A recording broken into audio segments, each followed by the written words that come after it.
ঠাকুর এসেছে।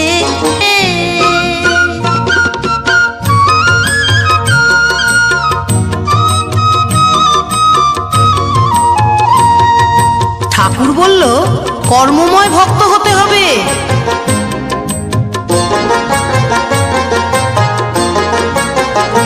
ঠাকুর বলল কর্মময় ভক্ত হতে যে হবে, দীক্ষা নিয়ে ডাকলে আমায় সহজে পাবে।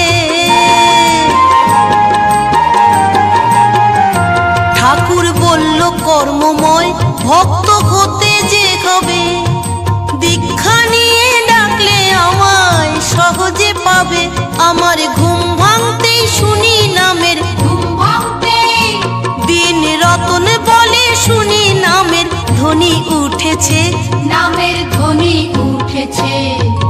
দরজা খুলে